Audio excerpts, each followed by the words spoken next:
యేసయ్యా, వందనం యేసయ్యా, వందనం యేసయ్యా.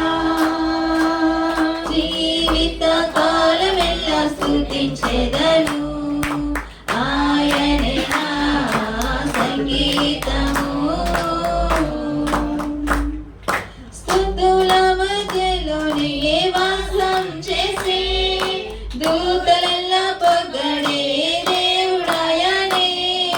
స్తుతుల మధ్య ఎంతో ప్రేమ చూపావు, మంచి లేని నా పైన ఎంతో ప్రేమ చూపావు. ఆది అంతమైన వాడవు, మానవుని రూపమిచ్చావు.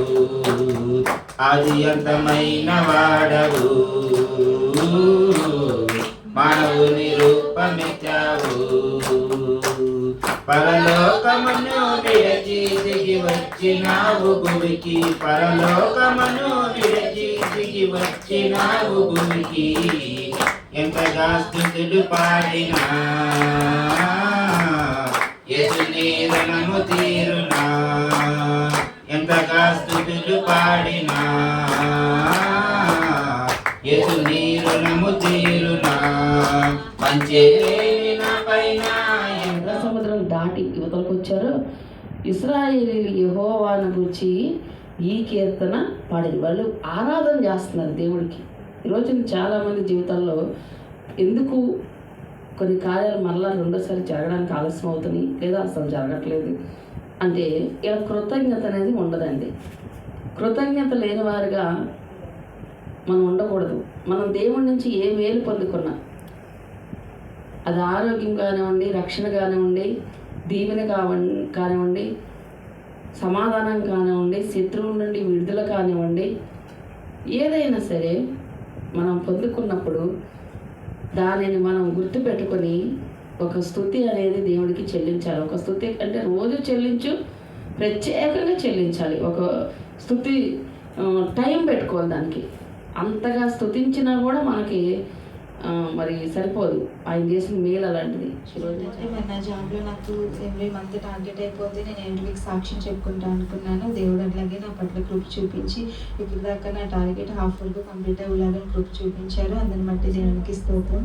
మరి నా స్టడీకి సంబంధించిన జాబ్ రావాలని మీరందరూ నా కోసం ప్రేయర్ చేయండి. ఇదే నా చిన్న సాక్ష్యం. దేవుని దేవుని కాక కూడా వందనాలు. పోయిన వారం మండే మమ్మీ సాంబార్ చేద్దామని పప్పు పెట్టింది. నేను కింద కూర్చొని వెజిటేబుల్ కాస్తుంటే ఒకేసారి కుక్కర్ పేలి సింక్లో పడింది. నాకు ఎటువంటి హాని జరగకుండా దేవుడు నన్ను ఎంతగానో కాచి కాపాడు. ఇదే నా చిన్న సాక్ష్యం. దేవుడు నేను చెప్పే సాక్ష్యం ఏంటంటే, పోయిన వారం కుక్కర్ పేలింది, డైరెక్ట్ వెళ్ళి సింక్లో పడింది. అక్కకి మమ్మీకి ఏం కాలేదు. ఇదే నా చిన్న సాక్ష్యం. దేవుడు దీవించును గాక. దేవానికి వందనాలు, స్తోత్రాలు చేయాలందరూ కూడా ప్రార్థన చేయండి. ప్రభా, ఎంత దినాల్లో నా భక్తిని కాపాడమని ముందుగా ప్రార్థన చేయండి. నా భక్తి విషయంలో నేను పడిపోకుండా నన్ను నిలబెట్టి తండ్రి. ఏ విషయంలో అవిశ్వాసం రాకూడదు, కృంగుతాలు రాకూడదని చేయండి. చేయాలి. ప్రతి నోరు తెరిచి ప్రార్థన చేయండి. నా భక్తి చాలా ముఖ్యమండి. ఆస్తి కాదు కాపాడుకోవాల్సింది, మనం కాపాడుకోవాల్సింది పరువు కాదు, ఇంకోటి కాదు. ఈ రోజుల్లో ముందు భక్తిని కాపాడుకోవాలి. భక్తి కట్టుకుంటే మిగతావన్నీ గారికి మీ అందరికీ వందనాలు. దేవుడు గొప్ప కార్యాలు చేశాడండి. దేవునికి స్తోత్రాలు. పోయిన వారం నుంచి వారం దాకా మంచి ఆరోగ్యం ఇచ్చాడండి. దేవునికి స్తోత్రాలు. మరి మా సువర్ణకు కూడా మంచి ఆరోగ్యం ఇచ్చాడండి. దేవునికి స్తోత్రాలు. మరి మా యేసురాజుకు కూడా మంచి జాబ్ రావాలని మీరు అందరూ ప్రార్థన చేయండి. మరి మా కీర్తికి కూడా ఆ సబ్జెక్టులు అన్నీ క్లియర్ అవ్వాలని ప్రార్థనలో పెట్టండి.